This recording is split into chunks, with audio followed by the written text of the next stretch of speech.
അമ്മയുടെ കൈകളിൽ നിന്നും നദിയുടെ തിരകളിലേക്ക് ഒഴുകിപ്പോയ വിധി. സൂര്യ തേജസ്സിൽ ജനിച്ചെങ്കിലും ലോകം അവനെ തള്ളിക്കളഞ്ഞു. സൂര്യപുത്രൻ. പക്ഷെ ലോകത്തിന് ഒരു സൂതപുത്രൻ മാത്രം. ആഗ്രഹിച്ചത് അവനെ അംഗീകരിക്കണമെന്നായിരുന്നു. എന്നാൽ കിട്ടിയത് അവഹേളനവും അപമാനവും. ലോകം മുഴുവൻ അവനെ തള്ളിയപ്പോൾ ഒരു കൈ മാത്രം അവന്റെ നേരെ നീണ്ടു നിന്നു. ദുര്യോധനൻ. പക്ഷെ അവന്റെ ഹൃദയം നിസ്വാർത്ഥ സ്നേഹവും സൗഹൃദവും നിറഞ്ഞതായിരുന്നു. അവന്റെ കഴിവ് ശരാഗ്രത്തിലെ തീപ്പൊരി പോലെ. അവൻ അറിഞ്ഞില്ല യുദ്ധഭൂമിയിൽ അവന്റെ മുന്നിൽ നിൽക്കുന്നത് സ്വന്തം സഹോദരന്മാരാണെന്ന്. വിധി അവനെ പരീക്ഷിച്ചു. ധർമ്മം അവനെ ചോദ്യം ചെയ്തു.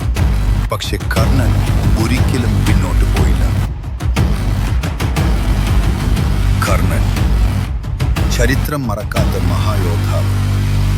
ഇത് അനീതിയോട് പോരാടിയ ഒരു ഹൃദയത്തിന്റെ കഥയാണ്.